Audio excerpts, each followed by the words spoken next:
Unmute. Test mic. Hello, hello, hello, hello, hello. Speaker, hello. Okay. Can you guys see me? How come I can't see you guys right now? You can? I can't see you guys. Yeah, I hear people. Oh, there we go. Hi, everyone. I see you guys. How are we doing? Can you guys see Mr. Ross here? I'm a minute early, so I know other people will join. Good job on turning your cameras off. I am gonna mute everyone, okay? If you're not muted, I'm gonna mute you. How we doing? Mitch, you never stay muted, Mitch. Hi, Mitch. Hi, Sean, Tanya, Casey. Sean, Elena. How we doing? Hi, chat. Yeah, I'm going to pull the chat up. You see me now? Okay. Hi, everyone. Oh, somebody took their mic off. Hi, Sean. Hi. Yep. Tap in. Say hey. Hey. Hello. Holla. I see you. I see my crew. Okay. Who is still unmuted? Somebody not muted over here? Okay. Stay muted. Stay live. You're going to have more people join you in. Okay. So I'm going to see if, can you come say hi, Ross? Would you say hi to my online crew, Rice? What up? That's Adrian. So yeah. I'm gonna make sure you guys can see him. I'm gonna let him go ahead and get started, and then I'll move the camera around. Oh, okay. All right, Adrian. No worries, and I'll move the camera, make sure they can see you. And then, ta-da! There it is. We're on. Dangerous. We're live. Oh, I'm on. Yeah. Oh, I'm on. Oh, I'm on. I like that. That's him. All right. All right. Yeah, she's Saudi Arabia, but our Mexican homies are being deported like flies, right? Right. Doesn't make no sense. Can you guys hear it? Okay, tell me if you. My daughter says hi. Oh, you got fans watching. Okay, I know. I'm a live professor. Look, okay, let's go.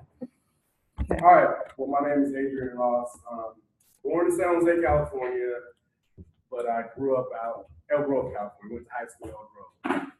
Just give you a background, because I think now I'm 42 years old, so I've done a lot of after post football.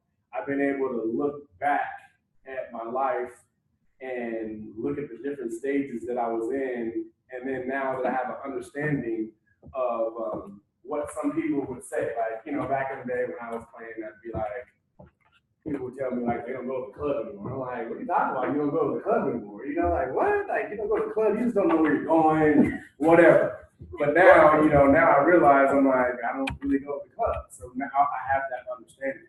So that's kind of what I want to talk about today is my foundation, my parents. My dad was a principal, still living, he's retired. My mom's just retired this year, she's a teacher. So in my house, it was all about having a great education. You know, and staying on this line of school. And then my dad, former, like, back in the day where it doesn't count, he said he played for the Niners and Broncos, whatever, I still don't believe it. But he says he did. So for me, sports, like my dad had kids when he was 16, 17, 18 years old, from Oakland, California.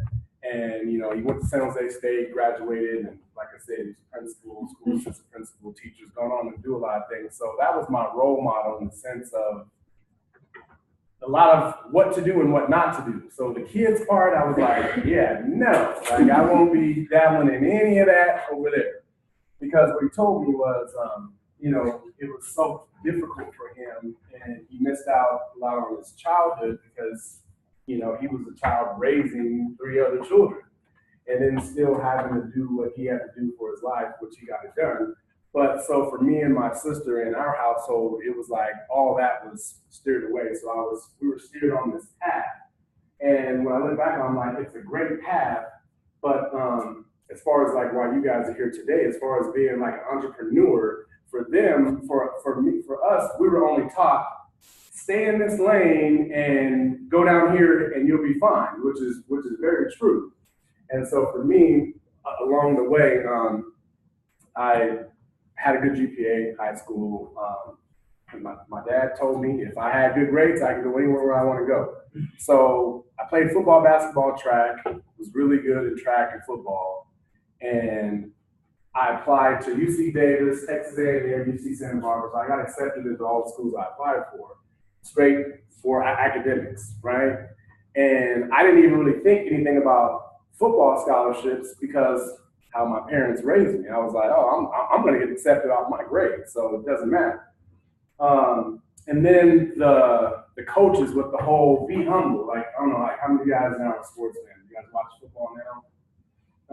What do you guys think about? I'm gonna ask you guys. Like, what do you guys feel about when they say, when they say like, oh, so and so's humble? Like, how do you guys feel about the whole be humble part when it comes to like pro football, pro sports? I like success and celebration. I don't think it should be penalized. Mm-hmm. Yes, I agree with that one. Right? Anybody else have something to say on that? I think it's only natural to a point when you score that goal to do some level of celebration. You can't just do nothing. That's not how we work. Right. And not only that, but it's entertainment. It is. And so there's like the individual that's out there performing and entertaining versus the individual that's not working. And a lot of times I think that gets crossed. But the whole part about, which I forgot what the hell I was talking about as far as the humble part. I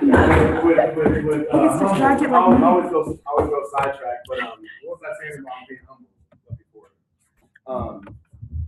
Well, the whole thing for me with that is that can be a fault when it comes down to business, right? And it's the perception of versus having an understanding.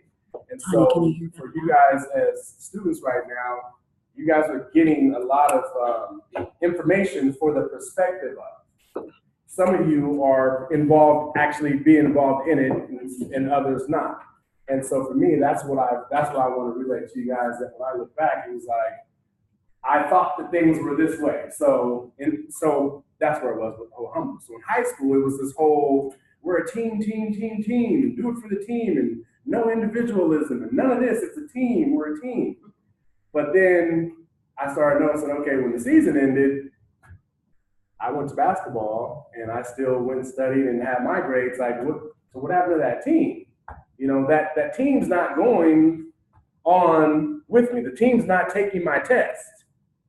So you have to realize like who you're getting your info from, and when and where and what the intentions that the people are that you guys are going to encounter as you continue on in life. And that's one of the things that I feel that at times it was a detriment. So say for me, was really good at Elk Grove High School in football. But my parents were so trying to have me only be focused up on education that they were undervaluing my skills in sports, in football, right? So for me to get a scholarship. So I received an academic scholarship to Colorado State. I was in basketball, didn't even know anything about it, right? Because I was this guy, oh, I'm a team, and it's a team, and there's no individualism. And well, Colorado State didn't come to the campus and call the team out. They were like, where's this number 44 guy at? And then that's when I started saying, like, wait a minute. Colleges were coming up talking to me, so now I started trying to do research, like, who else are they? Like, what's going on? Like, if this team's calling me, why isn't this team calling me? And that's when I started really kind of realizing, I started getting pissed that I thought that I was good, and now I'm like, well, wait a minute, like, these other guys are getting scholarships that we need, and so on and so forth. Colorado State comes over to the house, and I had never heard of Colorado State before in my life. So it's actually, it was really funny to me how they were like, the whole recruiting thing, what do you want to do? And I'm asking them like, hey, you guys Division I? And they're like, yeah. I'm like, you guys play on TV? They're like, yeah. Which I felt bad because I'm like, they're probably looking at me like, yeah, dude, like, what's this guy talking about? But I literally was like, okay. And so then they asked me, so what do you want to be? And I said, I want to be a veterinarian. And they're like, we have the #1 vet school in the nation. And it was just like, what? Like, no way. You know what I mean? How in the world is this college here in my living room, trying to get me to come to the school? And then I want to be a veterinarian. And they're like, I think it's them, Davis, and Cornell. I didn't go seek that out, and it just happened. And just like my dad said, because I had the good grades, that opportunity was available for me. So I didn't get the football scholarship, but I got the academic scholarship. And the academic scholarship was what allowed me to continue on.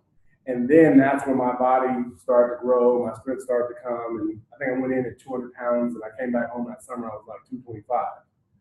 So it was like I gained all this weight, and it was the first time leaving mom and dad, not like for the weekend or nothing like that, but where mom and dad's not there, telling me to get up and go to school, and telling me to get up and go to class, which they didn't really have to, but I probably would have some days might not have gone if, but now it was all there. But it was the first time ever that I started concentrating on football. Because when I got to college, then I started seeing the business of it. And I was also going through the whole, why don't I have a football scholarship? I started really I saw my value, and I knew who I was, and I knew how good I was. And they were also reinforcing how good I was, because I was traveling and the other freshmen weren't. The other scholarship freshmen. So I'm sitting there, and it was just a funny dynamic. And this is the part of the business that I'm saying. So having had these parents that had me just try to walk this fine line, I started realizing, I'm like, well, you guys caused me to miss out on, I think I should have had a football scholarship. And maybe it could have been at this school, maybe it could have been at that school. Now, Colorado State happens to be the school for me, and that's why I'm saying this is weird how it worked out. But there could have been other options if I didn't want to be a veterinarian. And walking this line of, I call it the 99% versus the 1%. And so in being like an entrepreneur and all that, I always say that you have to know the perspective, and then you have to try to get a perspective of other people's understanding. Does that make sense? Because Other people's perspectives, the customer. Wow. Yeah. I think that makes sense. Oh, sorry. I've let him know for that. So, for instance, when I got to Colorado State, they wanted to try to keep that same dynamic of, wow, we got this talent here, and we have to act like we're going to give them something. Hey, you're doing real good. We might give you a scholarship. Just keep on coming. Keep on being good. And then okay, so year one goes down. And I'm like, why are they acting like the value is the scholarship? I already have one. So for me, that scholarship's not the value. I understand that I'm the value. So I'm going to flip this, and I'm like, if you guys don't give me a scholarship, I'm transferring to Colorado. I'm going to go to the rival school, right? So you can stop acting like, hey, we're going to give you a scholarship if you just keep playing well. I'm like, okay, cool, really? Yeah, you're going to give me one, or I'm out of here. And so that dynamic was funny to see. And even when I think about it now, being this, to these coaches, who's this 19-year-old kid, talking to us like, hey, give us this or you're out. So they still tried to play hard on their role of, do this and do that. They tried to give me all these, as soon as you weigh this much and you bench this much. So the next year I come in and I'm like, yep, I weigh that much and I bench this much. Yeah, I think we might put you on scholarship. So they put me on, but then they still kept using that the whole time. They kept trying to use that, and I said, I'm ending that right now. And we had an episode in practice, and I let everybody know, I don't care. I was already out here. I'm not out here for the scholarship, as I was out here before I had one. So that's not the value. You guys you think that's the value, but I'm different. So that goes back to the whole perspective and the understanding. The coaches were trying to value these scholarships versus I understood my value was my talent in playing, and that how valuable I was to that team. So from there, that was a real good life lesson for me moving me forward. Because I did it once. I was able to have an academic scholarship, receive a football scholarship, and understand my value. So go on, college was great. We won 3 championships. Matter of fact, it was 20 years ago, it was 97. So my team just went into the Hall of Fame 2 weeks ago at Colorado State. First team to go into the Hall of Fame. So it finished there 11-2. So now it's time for me to go to the pros. And I'd already seen what happened in college. I'd already seen what happened in high school with the whole team concept and everything like that. And it's great to go out on the field and win games. But when the game is over, everybody is just like an individual on who they are. Because not everybody's going to go on, obviously, and go to the pros. So what I encourage all of you guys is, like, a lot of times when we receive info, we have, we're getting it up in a group. And you have to take the parts that fit you and apply it to your life. Some of the things might apply, some of the things you keep, some of the things you have to double up, some of the things you just get rid of or you use it temporarily. Let's see what I got here. Oh yeah, so get to the Cincinnati Bengals. I didn't get drafted, so that was one of the, going through that, watching the draft, and even to this day, I still look at it. Like, how many of you guys have seen the NFL draft? When you think about the draft, what do you think about? Like, what do you see? Like, what's players walking up, meeting the coaches, getting their jersey? And not meeting the coaches. Who are they meeting? I guess the owners. Not even the owner. Commissioner. They're meeting the NFL commissioner. Who in the hell? What do I want to meet him for? Right? But you see, that's what I'm saying. It's the blind leading the blind, because really it's not really the fact that it's the commissioner, it's the fact that they've seen that before and they're happy to be one of the guys that they saw before and they're getting to do it too. Right? That's the last time they're going to see the damn Roger, the NFL commish, right? Like you don't want to see him. You would think that they'd have the coaches, but they're going to be in the war room because they're the guys, they're working and picking the guys. So I've always looked at that funny, and I'm like, all these guys get called, and they're like,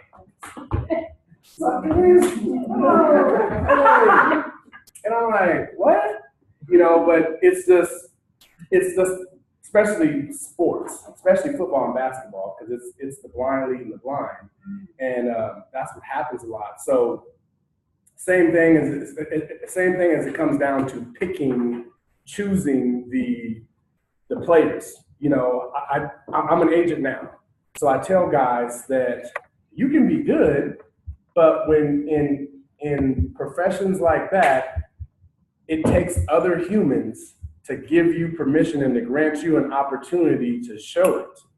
Doesn't mean that you're not, right? And so that's a big difference in professions like that versus you creating your own, right? Your own is your own, and you make the rules, and so that's a major thing that I think I'll end up talking a little bit more about later. But I didn't get drafted to the Bengals, but I already did it before, right? I already knew. I already did that coming into college, right? I didn't have the scholarship.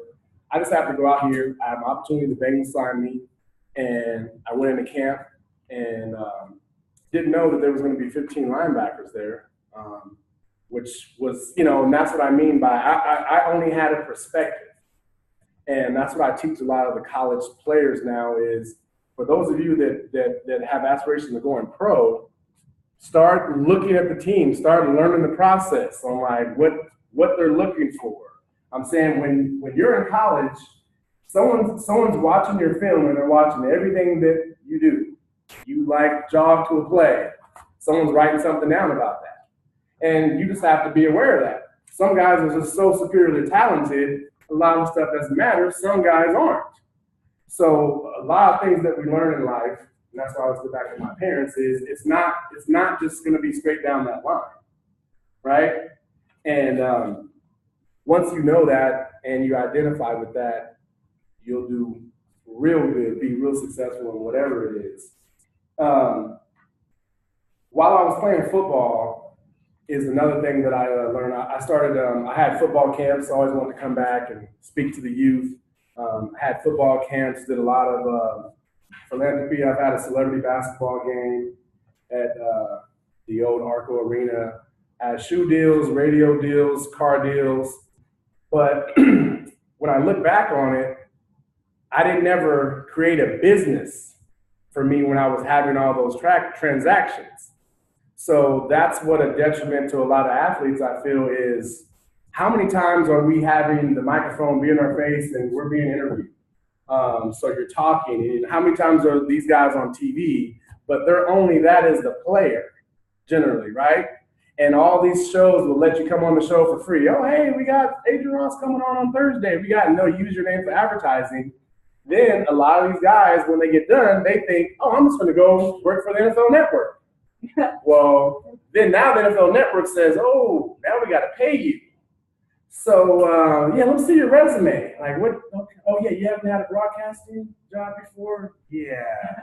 You haven't had any, so now it's a rude awakening because they thought that because they had been on there, but they weren't on there for who they thought they were. They are that, but they don't have the understanding of what the other people think about because they're in their profession.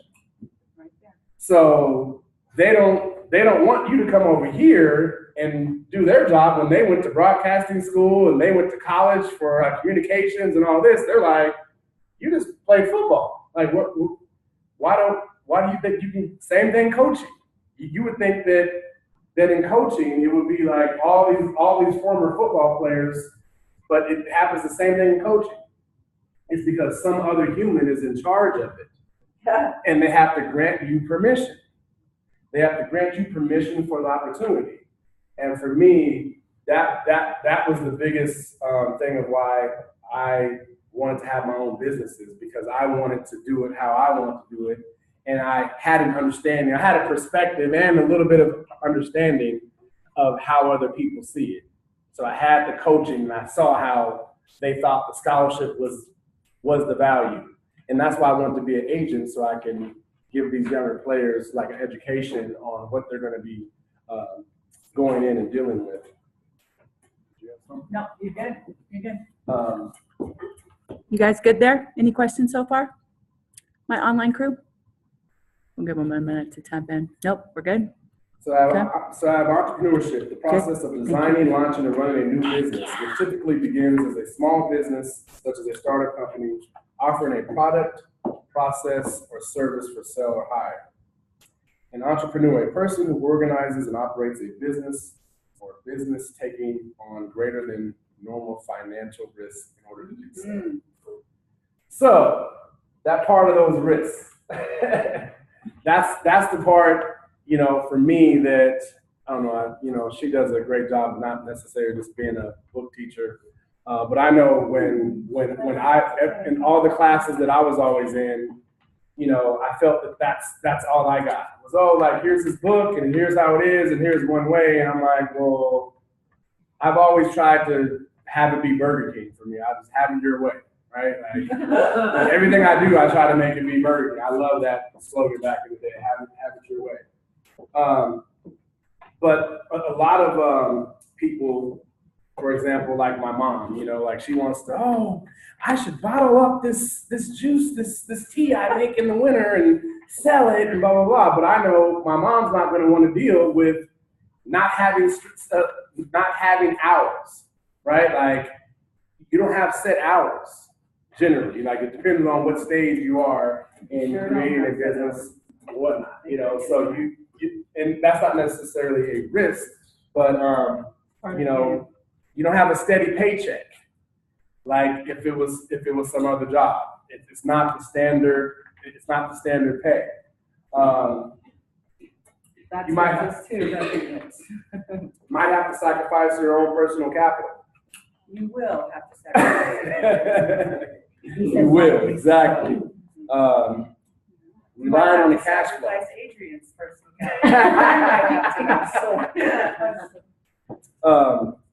So yeah, it's like you got to know like what stage of the business you're in. Another thing that I looked at is what is the business and who are you in the business. And like that's why I started with when I look back on who Adrian is, and then who I was at different stages. We all, some mature at a different rate than others. And when I look back on it for me, even though I was highly educated, playing the game of football, what is a young man's game, having to go run around out there and run into people. So I remember being like getting ready to turn 30, and I was back home, and then all the people were like, "Oh, you're gonna be 30," and I'm like, I couldn't wait to be 30, because like everywhere I go, they'd be like, "Are you 23?" And for a man, it was like what? Like, I'm 23. Like, what are you talking about? So I always kind of wanted to be older. I wasn't looking at 30 like my friends that didn't play were, and so I never really understood it. But what that taught me is that most people are try to put everybody, a lot of people try to put everybody in that same lane again, and they want to go, my 30 is the same as my friend that's saying it is the same as their 30. And I'm like, no, like I'm still running around dunking and jumping and doing all this stuff. What's so bad? I ran 13.5 miles yesterday. Right. And so I never let people put me in that box, but I also understood. I would understand their point. And that's how I didn't create a lot of companies, but I was doing a lot of business in that, as far as, like I said, my celebrity basketball game, throwing different events, because I knew how to bring people together. Because I'm like, well, these people like this, these people like that. I'm going to give them all this at one time, and everybody's going to win. The club's going to like it, the bartender's going to like it, the people going to have fun, and that's how I did parties. But then I didn't understand the other side was other people, the people that want to put you back in that box again, would be like, are you a promoter? Or, and so it was kind of flattery to me, because it's like, well, you're recognizing that I'm doing that, but I'm like, no, I'm an agent, so, and I'm a figure that's being used for other people to promote stuff. Right there. I'm not the promoter, and I'm like, when Snoop Dogg has a concert at the arena, like he might have to go on these talk shows or go on radio shows, and that's a part of the promotion, but he's not a promoter, right?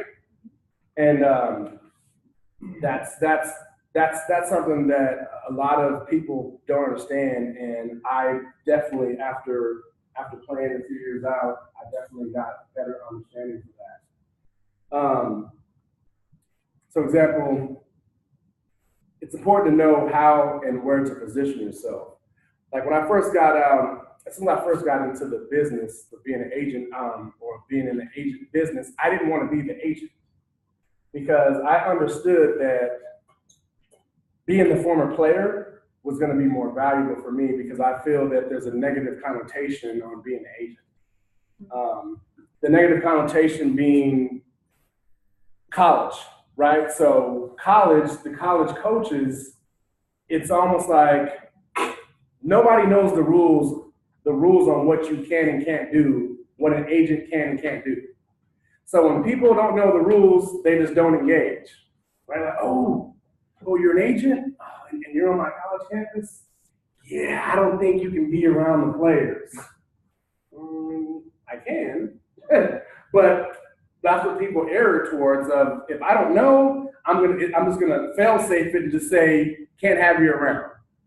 Me, most of my contacts were coaches, or former players. So it was easier going in as Adrian Ross, the former player, and talking to them and not actually being the agent, because I could conduct business. I can conduct business when I wanted to, and legal business. I'm not talking about anything illegal. I would never do anything illegal, but I wouldn't even get to the business because It's Grass Valley. because a lot of coaches will block you from it. I love you, Grass Valley. Then the other side of it was, so I ended up creating a partnership with a law firm. I had the access to the players. and the attorney was the agent. And so it was like he had the license, but he can't get a hold of any players. Interesting. Look at how fast. Something came up on that. It's just letting us know we're down to it. We're getting down to our time. Okay. Hi, you guys. So we're going to go to our last 10 minutes. And right before we close out, I'll let you ask any questions if you want. And I'll give you how we go for closing out. So most of you have been with me before, so you know what happens. Okay? All right. So keep watching. All right, so I'll finish up. So know the difference between personal and business. There's no humbleness, there's no humility, there's no cockiness, or whatever adjectives that apply to individuals.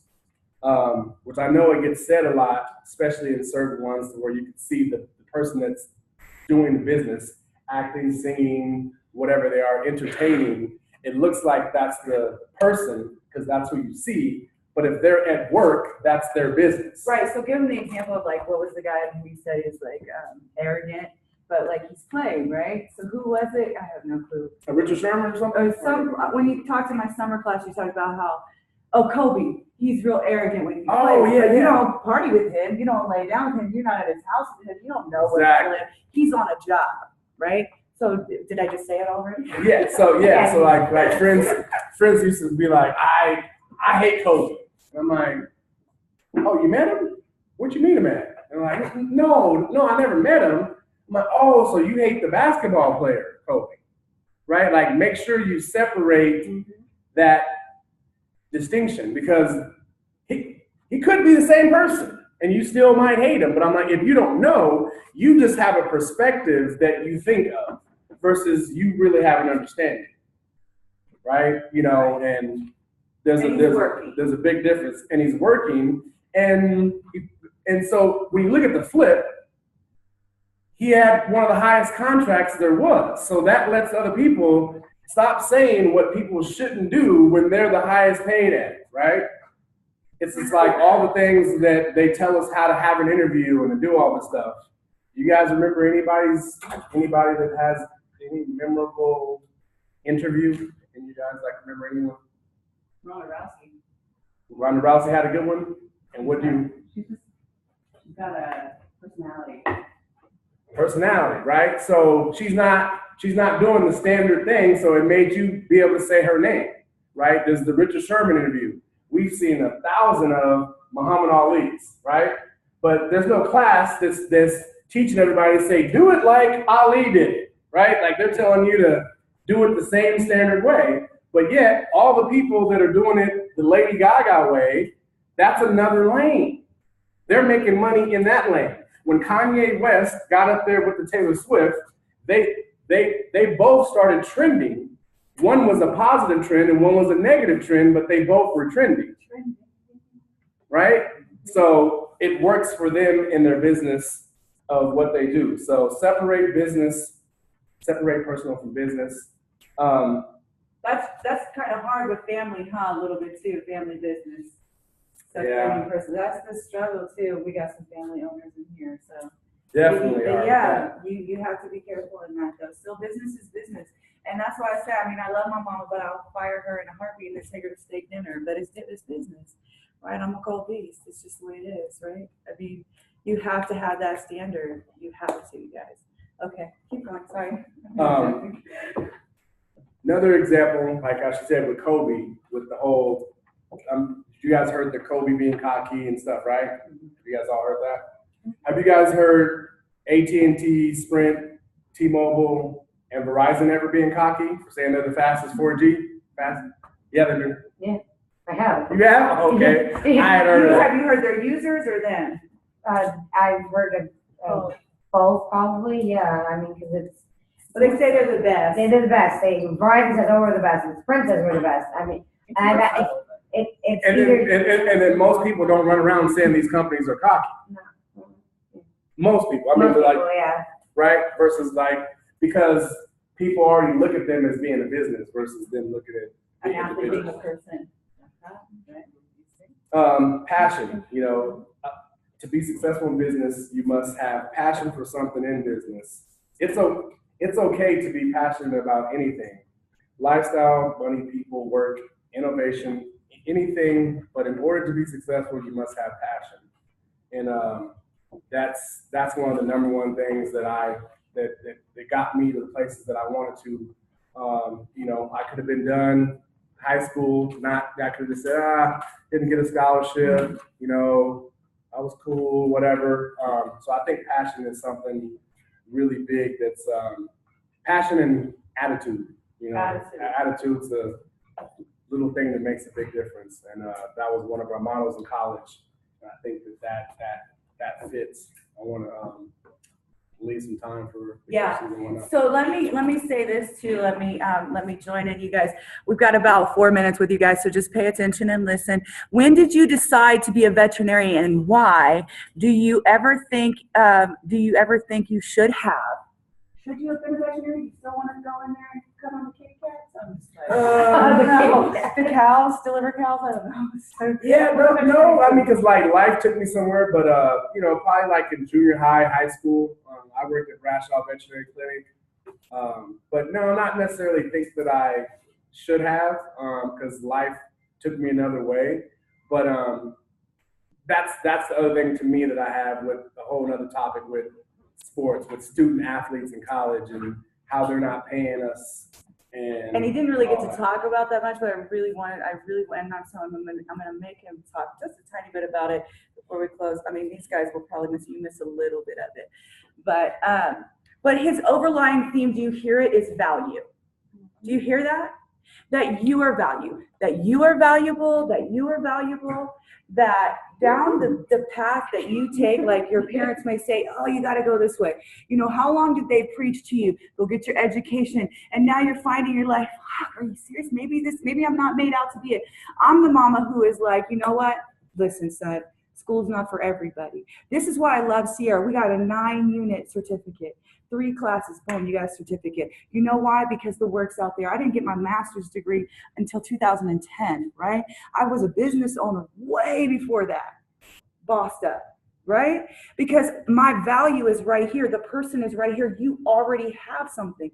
As an athlete, as a seamstress, as a mushroom grower, as whatever it is, as a photographer, right? Whatever, as a musician, right? As a super vegetable grower right there. And the thing you showed me on your branding was a innovation like to the 10th degree. It was insane. Like each and every one of you, right? You have your own individuality, right? And here's the thing, parents, don't do that to your children, your future children, your children now, what the children to come, right? Don't do it to them either. Don't misguide them, right? Academics are very important. They're very important. I'm not going to say they're not. I'm here with a master's degree, right? I get that. But sometimes the best is life itself. I can't teach you everything, right? There's only so much I can teach you. How to teach you entrepreneurship and small business management, I need you to go to work with me. I need you to come to work with me, and I need to put you to work. And then you need to be an apprentice, because that's why apprenticeships work. In other countries, you want to see success, you see them in Germany. You want to study success in Germany, and apprenticeships. Apprenticeships work because they're following that person, they're learning from that person. That's how you get it. Because I always tell my students, you're going to take my class and then come out writing a business plan, like that's going to get you all money? Lie. I'm not going to lie to you. I just had a student tell me, prior student, he said, you know what, Professor Palumbo, I almost quit college, but because of you, I didn't. He said, your class was so much different. All my other classes gave me just academics. You gave me relevant information. That's the second time this week I've heard that I give relevant information out to my students, right? Because that's what I hope you walk away with. I can give you a book. I got you free ones. I got you several free ones, right? I can give you all that all day long. But the practicality, that's the best gift I can give you. And to tell you, go to work. Sometimes the old school is way better than the new school. Because if you look at the old school, what did they do? They worked. My grandfather came off the boat from Italy and sold newspaper at like 5, 7, I don't know, young Italian boy out there selling papers. He worked. I'm sure many of you hear the story of your grandparents who worked. Workers, right? Some workers. That's where it is. But yes, get your education along the way. 1 minute left. Listen, you guys, thank you for joining us. Tell me this. This is how you get your points. You ready? You email me what you liked about his talk, what stood out the most. Email it to me. Make sure you do that so you can get your extra credit points. Thank you so much for joining us tonight. We really appreciate it. If you have any questions, oh, here, go say, come on in. There you go. Say. Say hi. They're gonna leave us in 1 minute. All right. Thank you. Have a good night. Here they go. Bye. Thank you. Thank you. Say thank you. Yep. There they go. Thank you so much, you guys. We really appreciate you being here with us. Thank you. Good. Thank You're you. good. Mhm.